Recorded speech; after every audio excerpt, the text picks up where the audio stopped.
I measure my success in life not by what I have, but by what I give. I measure my success in life by the impact I have. A billionaire to me is not someone with $1 billion. It's someone who's positively impacting the lives of 1 billion people. You can do good and do well for yourself at the same time and have a good time. They're not mutually exclusive.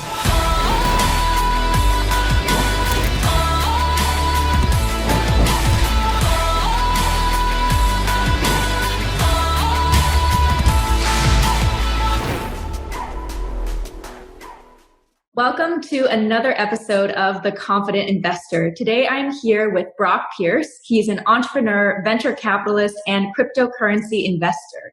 He has been credited with pioneering the market for digital currency and has raised more than $5 billion for companies he has founded. He's an early investor in Bitcoin and one of the largest investors in the Ethereum crowd sale. Brock is the chairman of the Bitcoin Foundation and co-founder of the EOS Alliance, Block.one, Tether, the first stablecoin and asset-backed token, Mastercoin, the first ICO, ZAM, one of the world's largest media properties for gamers, which was acquired by Tencent in 2012, IMI Exchange, the world's leading digital currency marketplace for games, with annual sales exceeding $1 billion, and Blockchain Capital, named the most active FinTech venture fund by PitchBook. It is the first sector-focused venture fund that invests solely in blockchain tech companies. He has been named top 20 wealthiest people in crypto by Forbes. Brock, I have so many questions for you, but to start, I would love if you could just start at the beginning and give us your backstory. I know you were born in Minnesota. I was also a Midwest girl. Into a middle-class home, and you began your early career in acting as a child actor in the movie Mighty Ducks. But fill us in on how you initially got started from there and into the investing world and cryptocurrency. Fill us in.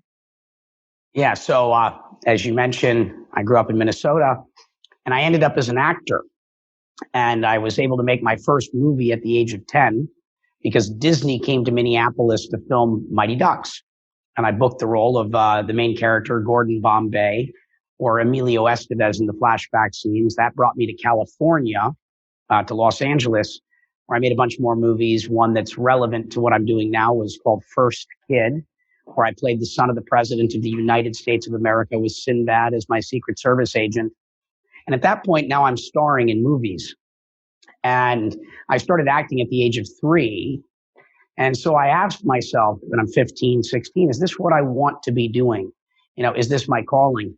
And I decided that it wasn't what I wanted to do. I wanted to write my own scripts. I wanted to be the director of my own life. And having been a child of or byproduct of the first generation of young people with access to computers and the internet, I decided I wanted to be an internet entrepreneur. I decided that technology was going to change the world. And so I threw in the towel. I quit acting at the height of my career to go do something that I had no idea how to do. But it seemed like the right thing to do at the time. And so I started my first business at 16. We raised $88 million. This was back in 1997, 1998, 1999, the dot-com boom. And we were trying to build what you would think of today as YouTube or Hulu or Netflix. We were the first major company trying to deliver entertainment over the internet. Now, broadband penetration didn't roll out at the rates that everybody forecasted. And so 99 out of 100 businesses failed in the spring of 2000 when we had the dot-com boom or bust. And so at that point, I'm now a washed up actor, college dropout, and failed internet entrepreneur. And so I did the only thing I knew how, which is to get back up again and try again. And so I started another round of businesses. I decided that virtual worlds and that digital currency and games would be a big deal. And this is before really anyone else had seen it. And so I started making a market in game currencies and things like World of Warcraft and Second Life. And my market timing was very right this go around.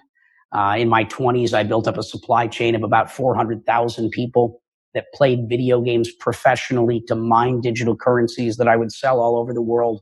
We were PayPal's largest merchant for years. We were instrumental in the launching of Alipay. We built up media networks like ZAM, a television channel in China, rolled up and bought businesses all over the world. My main investor in that business was Goldman Sachs, but specifically Goldman Sachs Principal Strategies. GSPS was the black box inside of Goldman that was responsible for 40% of their income. And they came and looked at what I was doing. I was 25 at the time, and they saw that I was managing 10,000 different game economies, essentially managing currencies in 10,000 virtual countries. And they're just like, whoa, who are you? And they said, we don't fully understand what this all is, but it's probably going to matter one day. And so I was the first ever private investment out of the black box of Goldman Sachs. And so continued to learn a lot about investing, started a bunch of other businesses. And having spent a decade, experimenting with economic theory in video games, a lot of tenured professors came out of this.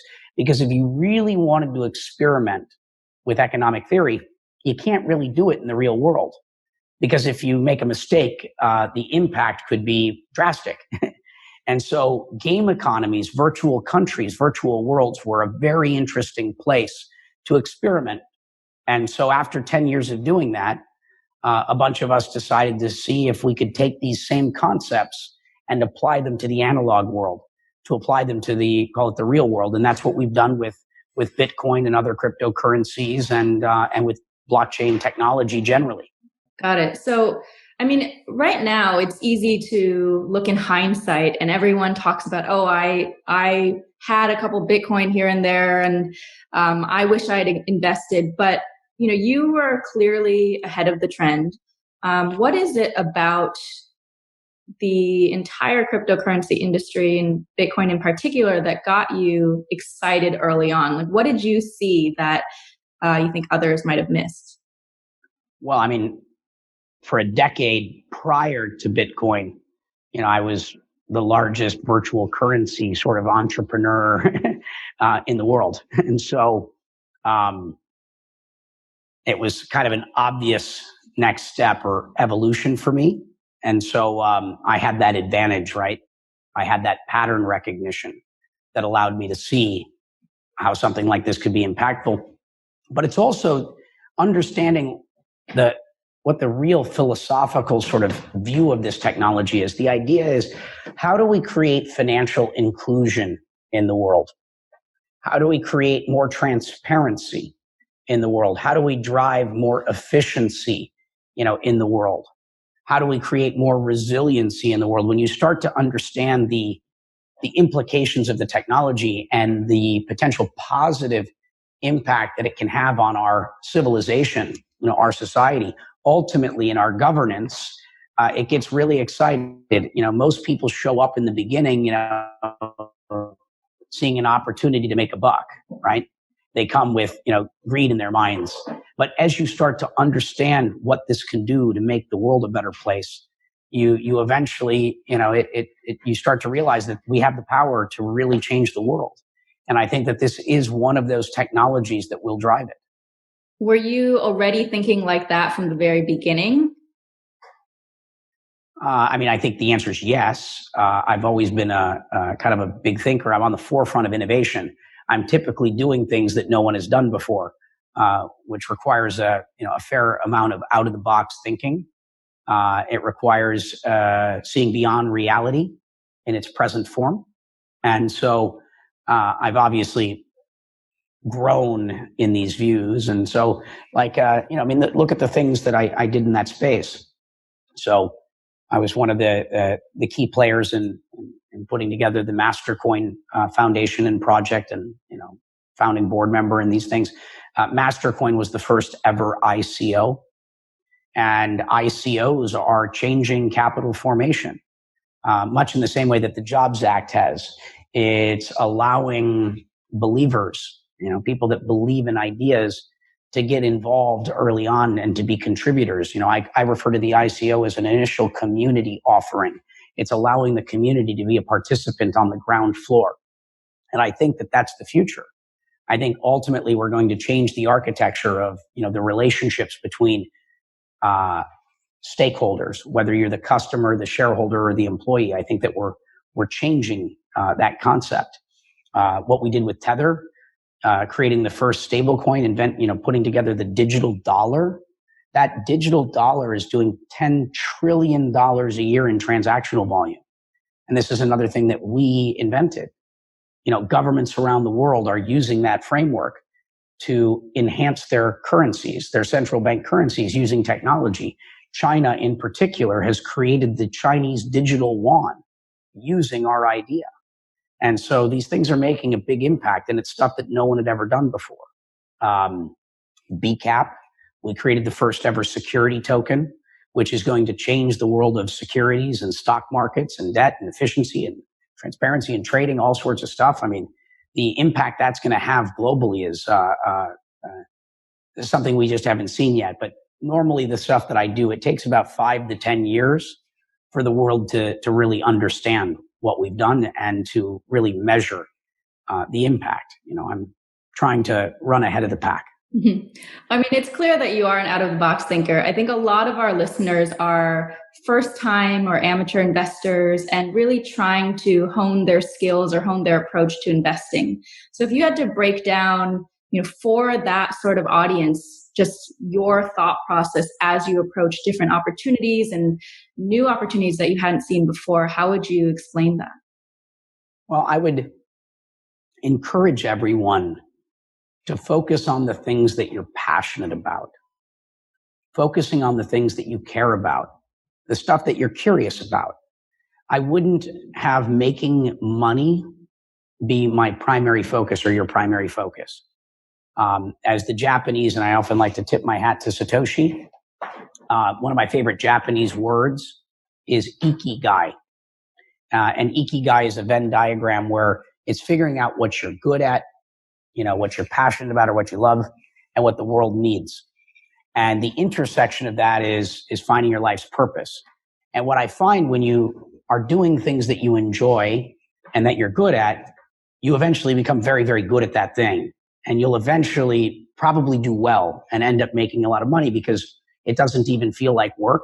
And so I would do the things that you find intellectually, interesting, because then it's not going to feel like work. You're doing research into whatever it is that you're looking at doing that you're passionate about. The time passes, you do it joyfully.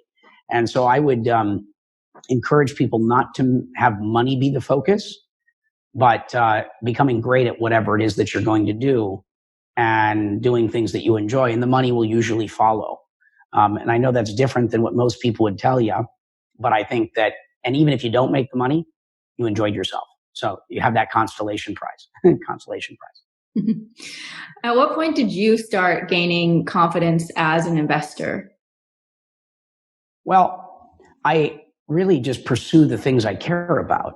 So the reason that I've done well as an investor is because I'm investing in things I understand. I'm investing in things I know.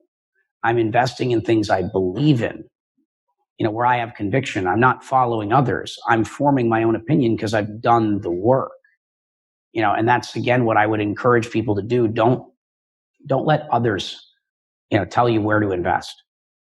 Make sure to do the work, to think for yourself, because if you're making choices for yourself, it's very hard for anyone to take advantage of you. And so, I'd say that that's what you do. And as you become really knowledgeable, you have an asymmetry of information. I mean, ultimately, what separates the winning investor from the losing investor? It's normally the person that wins is the one that knows more. And so invest in yourself, take the time to know more than most people. And as you know more, you're likely going to produce better results. And another thing that, a lot of times we talk about in investing is just market timing, right? Like being in the right place, right time. And obviously you having done the work, acquiring that right knowledge so you know when to execute. How do you think about just the timing and luck as it comes to investing versus everything else, all the other factors that are in play? What should people be thinking about? Well, timing is the one that we have the least control over. Hence the reason it's the one that's most commonly associated with luck. But, being in the right place, being prepared, those are all the sort of prerequisites. And then, seeing the trend, right? One of the things that I perfected over the course of my career is market timing. I generally have a very good sense, an intuitive sort of sense for, when things are going to happen, when we're leaving that sort of early phase and when we're starting to, reach that tipping point when momentum is building. But I don't momentum invest. I don't invest in things short term. I'm pretty much always a long-term investor because I don't know what's going to happen tomorrow, but I generally know what's going to happen over the next 10 years. And so my strategy is investing on that basis, because I'm not good at timing markets, right? Because even like markets and underlying fundamentals don't track, right? Look at the price of cryptocurrencies, for example. The price is normally the primary barometer of sentiment.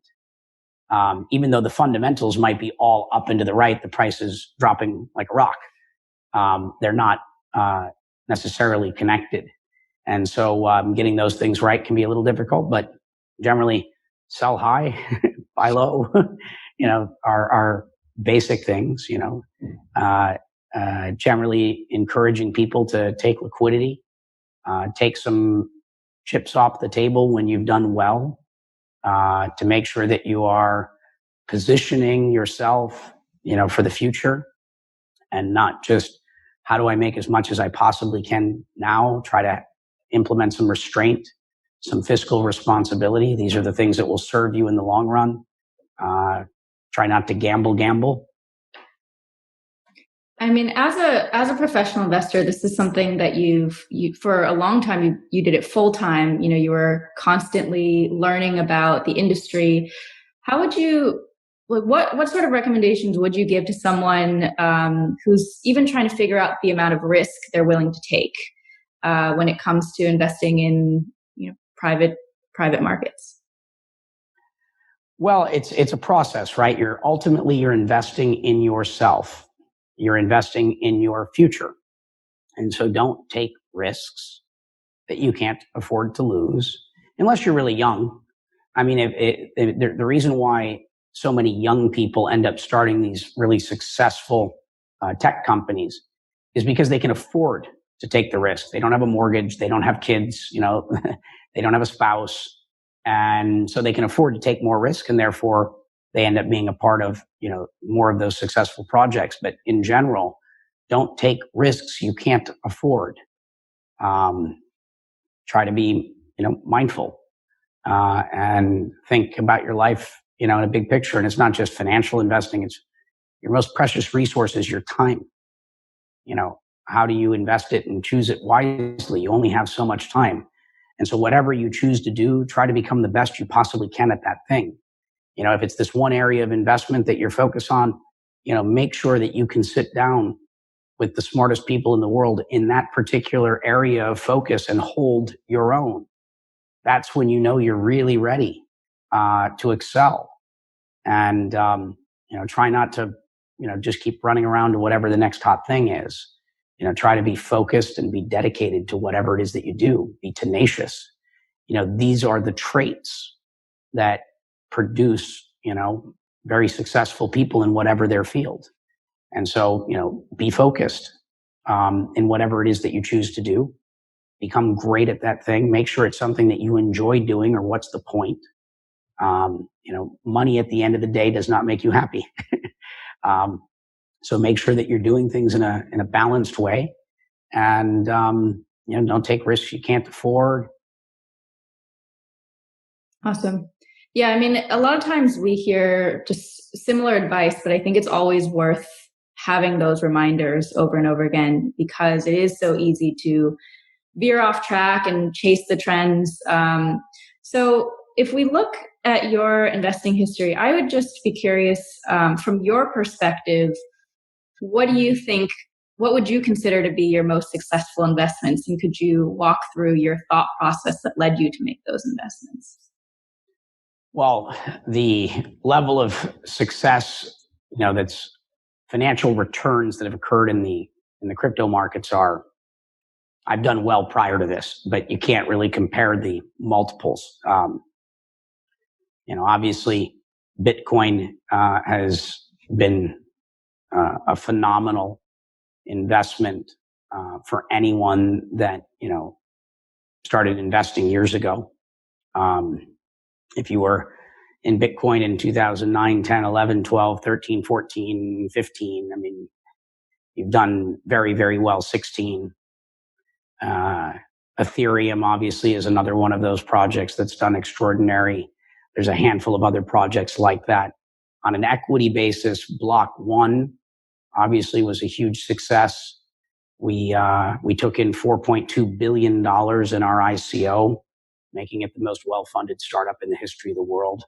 I mean, in under a year, the angel investors in the project, received a 100x return, and that's on stock. I mean, it's rather extraordinary, unprecedented. And so I've been so fortunate that I'm not sure I'll ever be able to repeat this level of success. It's that rare. Yeah. What about on the flip side, investments that weren't as successful as you hoped, and what sorts of lessons can you extract from those? Well, so most of what I do is, startups, right? I invest in private equities, mostly early stage innovation, either as an angel or a venture capitalist or in, cryptocurrencies. Most importantly, if you're investing in these asset classes, you're investing in people. The people behind the projects are really almost everything, more important than the idea, right? You can have the best idea ever, but with the wrong people, it'll never happen. With the right people, they can be focused on a bad idea and they'll pivot their way into something good. So it's really, really about the people more than anything. Obviously, you want that to be married up with a good idea and good timing, and the right competitive landscape, and terms that make sense, dollars and cents, common sense. And in the crypto projects, I really recommend looking at the community. I mean, you're ultimately investing in the community behind a project. Obviously, there's the core developers and the core people at the beginning. But these things, because they're decentralized, they're open source. What you really want to be looking at is that community. Is that community growing? Is it shrinking? Are the leaders in that community fostering, and supporting their community? Are they putting the community first or themselves first? These are the things that will ultimately determine the long-term health and viability of that community. And, it's the people ultimately, in both scenarios. It's just one, you're looking at the founders and the early employees. The other, you're looking at, the community itself. So are you saying that the investments that didn't yield the returns that you wanted were ultimately people issues, or you had the wrong kind of perspective on them early on? Yeah, it's generally a people issue. Not always. I mean, there's market timing issues like we've already discussed. And, and there's just also, those are generally the main things. I've never really been wrong about an idea. It's not hard to predict the future. Getting the timing right and getting the people right, the execution is the challenge, but it's not hard to predict the future. It's actually pretty easy. I don't think I've ever been wrong. So if you were to look back at those particular instances, what would you have paid more attention to, or what questions would you have asked to ensure that that didn't happen again? Well, I think I've gotten a lot better at, assessing the people behind a project. Just even from an intuitive sense, I have a better feel for things. And so, but these are, remember, when you lose and when you fail, that's not a bad thing. You learn more from your lessons and your failures than you do your successes. The main thing is you're going to have failure. You're going to have losses. Making sure that those losses don't cause you to capsize, don't sink your ship. I'm in the business of taking calculated risk where I'm supposed to lose money. As a venture capitalist, half of your investments are going to go to zero, which is why we use a portfolio approach. And so losing money is something that I'm very used to. It's part of the nature of our business. It's like investing in movies. That's why you don't invest in one. You invest in a number of movies because the one hit pays for the losses. And then the singles, doubles, and triples are where you make your returns typically, unless you have a Facebook, a Google, an EOS, an Ethereum, or a Bitcoin in your portfolio. Generally, that's how a portfolio approach to investing works. And so the losses are fine. And I will even invest in entrepreneurs that have failed over and over again, because it's not always the team's fault, right? There are external factors that, impact the outcome. What I care about is the integrity of the entrepreneurs, their values, their principles. Are they telling the truth? How do they communicate when there's a problem? Do they try to hide it, or do they bring it to your attention and say, we got a problem? Obviously, the entrepreneurs that are forthcoming and honest are the ones that you work with again. The ones that, feel they have to lie and pretend that things are going well when they're not, those are people you normally don't invest in again. At the end of the day, we want to know we're adults. We're in the business. We're professionals. But what we can't tolerate is lies. We need to know what's going on. Yeah, that's great advice. Looking into the future, then, a couple of different things. One, when it comes to cryptocurrencies, there's always alternative cryptocurrencies that are coming out. How do you look at the future of those, and how can you tell when something is a pump and dump versus a legitimate currency that you should invest in? Like I said earlier, do your research. Don't invest, don't buy because someone else told you to. Make sure that you've taken the time and you've done the work to be informed. And that doesn't mean that you have to have all the skills. You might not be the computer scientist that is able to assess the code or read the white paper. But you better find a friend, someone that you trust, someone that's co-investing with you that's doing that, right? Complementary skill sets. Don't run into any of these projects blindly. Make sure that you've done the work so that you know what you're doing and that you've made the decision for yourself. Don't chase others. That's how you end up normally in the situations that you're not going to like. I like this, don't let FOMO, don't be subject to FOMO. Sign up for JOMO, the joy of missing out. It's okay to miss out. You can miss out. That's fine. It's actually, and make sure that you're comfortable with that. And so that you're making the decisions you truly have conviction around. Make sure that you really believe in the things that you're doing. That in the long run will always serve you well. Yeah. In terms of the other data I said before, but I'll repeat it again because it's not what most people talk about. It's about the community. It's about the community. It's about the community. Study the community leaders. See if they're acting in a way that is conducive to building long-term community. And then look at how the community is operating. Go follow them through all of the channels, whether it be the Reddits, the GitHubs. Look at GitHub. Watch how much code is being updated, how many people are contributing. These are the things that, I think are the most important things to measure to assess how a project is doing and how it's likely to do in the future. Yeah. Well, now you are very much focused on the future, and a lot of that is centered around technology. So I'm curious what you are most bullish about going forward in terms of those sectors to invest in, and then as it pertains to the future of our country. Well, technology is amoral. Technology is neither good or bad. Technology is a tool. How we use it is what matters.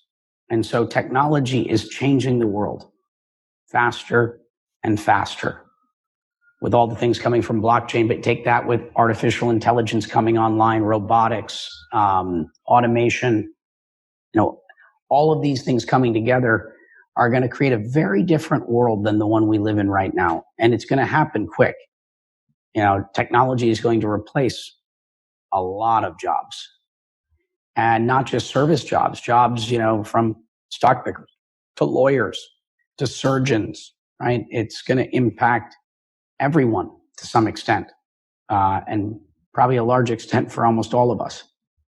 And so I think it's important right now that we have visionary leadership that understands technology, that has their finger on the pulse, that knows how to navigate the road ahead, because technology could enhance all of our lives in a really amazing way and create a renaissance, a more utopian sort of future, or it could create a very dystopian one if not managed correctly. I mean, look at how social networking is impacting our democracy.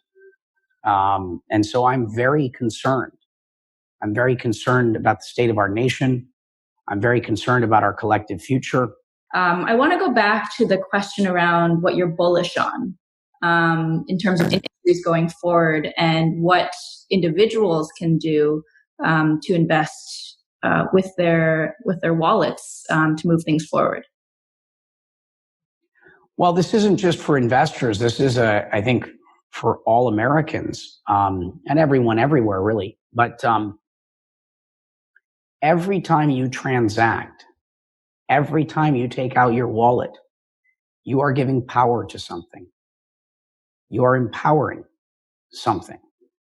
And so all the same things I've said earlier apply: to be more conscious, to be more mindful, to know what you're doing, to understand what you're supporting, and to do what you believe in. Support those things that you know and believe in. That's how we're going to turn around the American economy. It's going to be buying things from local businesses, supporting those mom and pops and those small businesses in our neighborhood, knowing that by doing that, we're supporting our community, our village, our state, our city, our state, our country, and understanding what are those things that we want to support. And I would encourage, from an investment perspective, doing the same thing. What are the things that you believe in? Long term, what are the things that you wish to support? Because even if that investment doesn't work out, you got behind something you believe in. You got behind something you supported. And these investment strategies have worked out really well for people. A lot of your non-professional investors did really well over the years because they invested in Apple because they believed in Apple products, right? They didn't even have any other stock, or they believed in Amazon. There's a lot to be said for having conviction for what you believe in. And a lot of those investors weren't even investing with, Tesla, the same thing. They weren't investing as a professional investor. I would look at the price to earnings ratios and historicals and this and that. And I didn't make some of those investments because, I know too much. But at the end of the day, it's what do you believe in? What do you have faith in? And I think that's a big part of, what we should be investing in, what we should be buying in terms of being a customer. And I think in the long run, there's no better advice I can give you that will serve you well than that. Awesome. So last question for you is, what are you most excited about in the future? Obviously, you have a lot going on, but yeah, I'd love to just hear that.